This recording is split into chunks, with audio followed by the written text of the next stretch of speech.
Hello friends, आप सभी का यूटी पाठशाला में स्वागत है।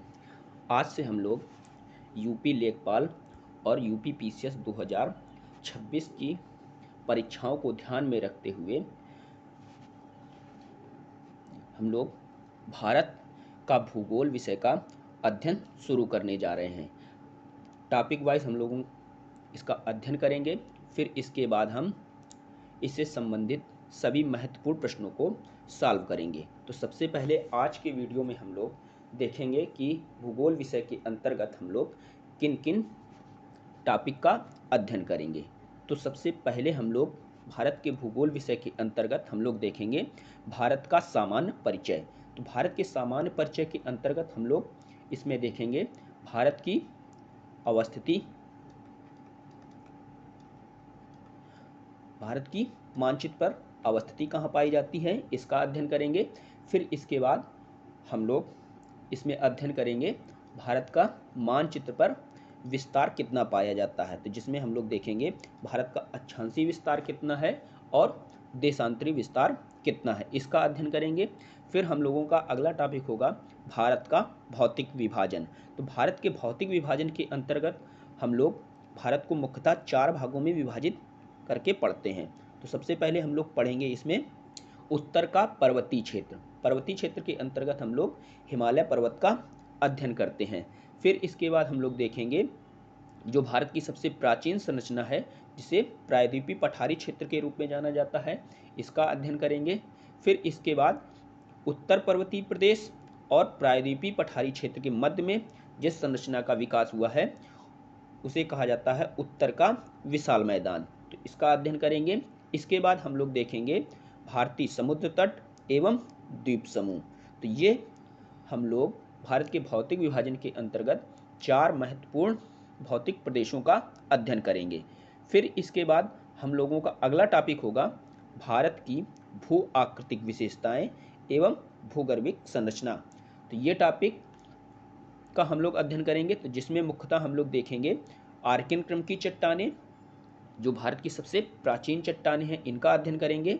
फिर इसके बाद हम लोगों का टॉपिक होगा धारवाड़ क्रम की चट्टानें। फिर इसके बाद जिन संरचना का निर्माण हुआ है वो है कुडप्पा क्रम की चट्टानें, इनका अध्ययन करेंगे।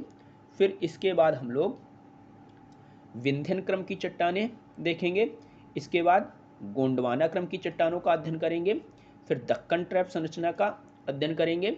फिर इसके बाद टर्सरी संरचना का अध्ययन करेंगे। फिर सबसे अंतिम में हम लोग देखेंगे क्वार्टनरी संरचना। फिर इसके बाद हम लोगों का सबसे महत्वपूर्ण टॉपिक होगा भारत में अपवाह तंत्र। तो अपवाह तंत्र के अंतर्गत सबसे पहले हम लोग समझने की कोशिश करेंगे, जो इसकी महत्वपूर्ण कुछ परिभाषाएं हैं उनका अध्ययन करेंगे। हम लोग देखेंगे कि अपवाह प्रदेश क्या होते हैं, जल विभाजक क्या होता है, अपवाह तंत्र क्या होते हैं, अपवाह प्रतिरूप क्या होता है, नदी बेसिन जिसे ही नदी द्रोणी कहा जाता है, ये क्या होती हैं, इनका अध्ययन करेंगे। फिर इसी प्रकार इसी टॉपिक के अंतर्गत हम लोग देखेंगे पूर्वगामी अपवाह क्या होता है, अनुगामी अपवाह क्या होता है, वृक्षाकार अपवाह क्या होता है, अरीय अपवाह क्या होता है, अंतरायिक अपवाह क्या होता है, अंता अपवाह क्या होता है। इन सभी बिंदुओं का अध्ययन करने के साथ साथ हम लोग समानांतर अपवाह का भी अध्ययन करेंगे, विसर्पणकार अपवाह का अध्ययन करेंगे, एस्चुरी अपवाह क्या होता है इसका अध्ययन करेंगे, साथ ही साथ डेल्टाई अपवाह क्या होता है इसका भी अध्ययन करेंगे। इसी टॉपिक के अंतर्गत हम लोग देखेंगे जो भारत में सबसे महत्वपूर्ण अपवाह प्रदेश हैं उनका अध्ययन करेंगे, जिसमें हम लोग देखेंगे सिंधु अपवाह प्रदेश। सिंधु अपवाह प्रदेश के अंतर्गत हम लोग देखेंगे सिंधु नदी एवं उसकी सहायक नदियों का अध्ययन करेंगे। तो सिंधु की जो सहायक नदियां हैं उनमें प्रमुख नदियां हैं झेलम, चेनाब, रावी, सतलज और व्यास।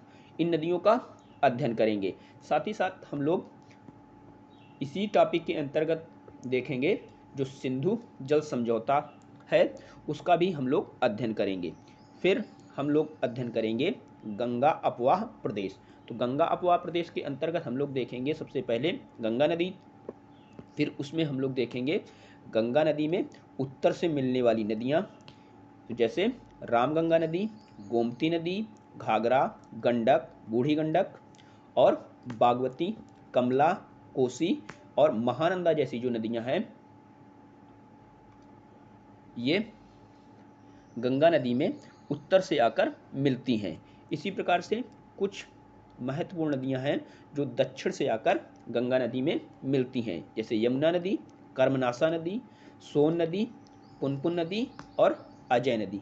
ये सभी महत्वपूर्ण नदियां हैं जो गंगा नदी में दक्षिण से आकर मिलती हैं। इसी प्रकार से हम लोग देखेंगे यमुना नदी से मिलने वाली नदियों के बारे में, तो जैसे चंबल, सिंध, केन, बेतवा जैसी जो महत्वपूर्ण नदियां हैं इनका अध्ययन करेंगे।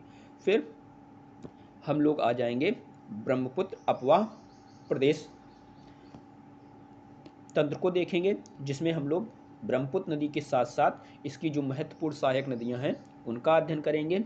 फिर इसका अध्ययन करने के बाद हम लोग आ जाएंगे प्रायद्वीपीय पठारी अपवाह तंत्र की जो विशेषताएं हैं एवं वहाँ जो प्रवाहित होने वाली महत्वपूर्ण नदियां हैं उनका अध्ययन करेंगे, तो जिसमें हम लोग देखेंगे नर्मदा नदी, तापी नदी, महानदी, गोदावरी, कृष्णा, कावेरी जैसी नदियों का हम लोग अध्ययन करेंगे।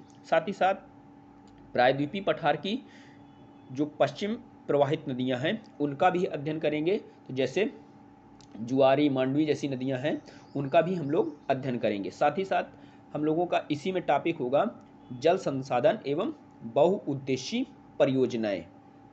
इसके बाद हम लोगों का अगला टॉपिक होगा भारतीय कृषि। तो कृषि के अंतर्गत हम लोग देखेंगे रबी की जो फसलें हैं, खरीफ की फसलें जो हैं और साथ ही साथ जायद की जो फसलें हैं उनका अध्ययन करेंगे।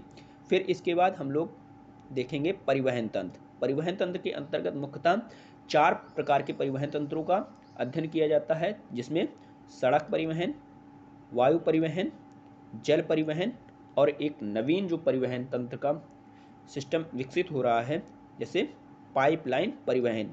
तो इससे क्या है, मुख्यतः गैस और पेट्रोलियम जैसे उत्पादों को भेजा जाता है, इसका अध्ययन करेंगे।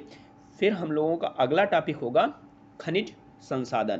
तो खनिज संसाधन के अंतर्गत जो भारत के महत्वपूर्ण खनिज संसाधन हैं उनका अध्ययन करेंगे। फिर इसके बाद सबसे अंतिम टॉपिक हम लोगों का होगा भारत की जलवायु, जिसके अंतर्गत हम लोग भारत के मानसून का अध्ययन करते हैं। तो इस वीडियो को हम लोग यहीं तक रखते हैं। नेक्स्ट वीडियो से हम लोग भारत के भूगोल विषय के अंतर्गत जो सबसे पहला टॉपिक है भारत की अवस्थिति एवं विस्तार, उसका अध्ययन शुरू करेंगे। आप सभी का बहुत बहुत धन्यवाद।